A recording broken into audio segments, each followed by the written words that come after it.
This is an edition of a series where I break down all the goalies at the World Juniors from the 2024-25 season. Goalies are given two different ratings on a 12-point scale, starting with 0, with each number corresponding to a level of play from low-end junior up to NHL franchise. Each goalie is given a current ability rating, which I determine based on technique and ability observed, as well as performance at the level they play at with the respective clubs. They are also given a potential rating where I take the same things into account and try to assess what I think their optimistic potential could be. Lastly, I have ranked all 18 goalies at the World Juniors based on the results, teams they played, team defense, and abilities observed solely at the tournament. Kirsch may be one of the best Swiss goalies we have seen in years in terms of NHL potential. A fourth round pick in 2024 by the San Jose Sharks, Kirsch is the 11th Swiss goaltender to hear their name called at the draft and the first of the 2020s.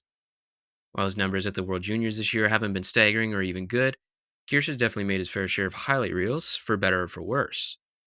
His athleticism and speed are what make him such an intriguing prospect and what could potentially propel him into being an NHL goalie. He travels across the crease with incredible explosiveness and surprisingly good skating, changing direction on a dime in any given position. However, when it comes to refinement, Kirsch just isn't there. He relies too much on his athleticism to make saves, which has created a tendency to move excessively in his save motions, either causing rebounds or placing him in a bad one after the fact. He can make some unbelievable saves that rival the best goalie prospects, but he also can let in some brutally bad goals. He has very questionable save selection at times, can have lapses on perimeter shots, or he can let in a weak 5-hole goal. But he does promisingly scan the ice well, consistently, showing the base for play recognition and anticipation abilities.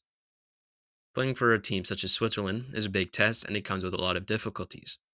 Gears posted an 878 save percentage, which is about average for a Swiss goalie, but not impressive by any means.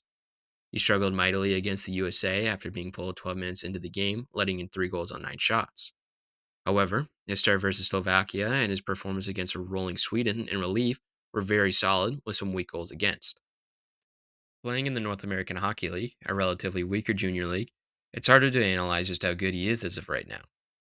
He is committed to a good NCAA program in the University of Massachusetts for the next season, where he likely can see quality ice time given a departure from starter Michael Hrabal. If he can harness his athletic abilities into situations where they're on display when needed, rather than utilized as a first option, it's very possible we could have a new Swiss NHL goalie on our hands. Kirsch had a pretty solid World Juniors when taking into account his team and what I believe to be a strong demonstration of his abilities. He lands in a range above the backups and the worst goalies at the tournament, but not in the upper echelon of elite goalies. Kirsch is still a long way from the NHL, but given enough patience and development, could look like a great swing on a fourth round pick from Mike Greer and the San Jose Sharks. Elijah Neuenschwander is one of two draft eligible goalies who played at the World Juniors this year, making him the second youngest goalie to start. Posting an abysmal 817 save percentage across parts of 3 games, Neuenschwander looked to be way out of his depth, playing against the likes of Sweden, in which he got pulled after allowing 3 goals on 4 shots, and the Americans, where he allowed 4 goals on 22 shots in relief. However, despite statistically being one of the worst goalies at the tournament, from a technical standpoint, he wasn't. The goals he allowed were more of a product of the superior talent from his opponents and lack of defensive capability from Switzerland, rather than him making many mistakes. Neuenschwander moves really well and has a solid stance. He made a series of saves displaying his quickness and making a few extra stops utilizing good flexibility. His post integration skills and CL and RVH is also something worth noting, using his 6'4" frame well to cover the net along the post in place of using an overlap. However, he lacks refinement in his technique, much like his goalie partner. He loses control of his hands in motion, making it more difficult on himself to move efficiently, and looks like he's struggling to keep up with the play rather than anticipating it. Not having the luxury of playing any weaker teams in the tournament, Neuenschwander simply didn't have enough time to adjust to the faster pace and greater skill than what he would see in the weak Swiss U20 league.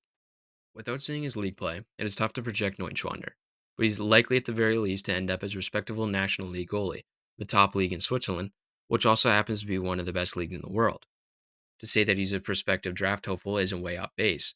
I would just need to see more of him from his domestic league. In terms of the World Juniors, despite seeing some positives, it's impossible to ignore his results, which put him near the bottom of my rankings. It's tough to say who Germany really wanted to play as their starter this year, as Niklas Pruk was the older netminder and was rostered the year prior. Yet, he only played 2 of the 5 games, but they were against Canada and the USA. Pruk flat out is one of the weakest goalies at this tournament, if not the weakest. While having a statistically impressive performance against Canada, allowing just 2 goals on 35 shots, it doesn't take a hockey genius to see that Canada did not challenge Pruk in the slightest. It doesn't take a tremendous effort to have a decent game against that Canada squad, as proven by many goalies that tournament. On the other hand, against the USA, a team of which knows how to get to the middle of the ice, dangerous areas, and use creativity to facilitate offense, he got blown out for 10 goals against. He shows some solid athleticism and moves along the ice decently, but he simply doesn't possess the speed and play recognition abilities to keep up with a fast paced offense such as the USA. He looked like he was really fighting for every inch, which is not a good thing, and in that fighting, caused him to have really different and less than ideal save selection. Even great goalies would have a tough time playing in a game with that much disparity between the two teams. But there was simply just way more bad than good to give the argument of Germany being so much worse any meaning. This is what keeps him at the bottom of my rankings at the tournament. In terms of potential and ability, there's just simply nothing there that I like. Even being a backup in the second tier of German pro hockey, I still don't think he would even be mediocre at the Canadian junior level, even at the age of 19. Linus Viellard is the much better half of the German tandem. He had a great game against Finland, allowing just 2 goals on a whopping 41 shots, again, being relatively untested and rather uneventful. But he also had 2 okay games against much weaker teams in Kazakhstan and Latvia, allowing a combined 6 goals on 47 shots. I think he more than separates himself from Pertug because of how quiet a goalie he is.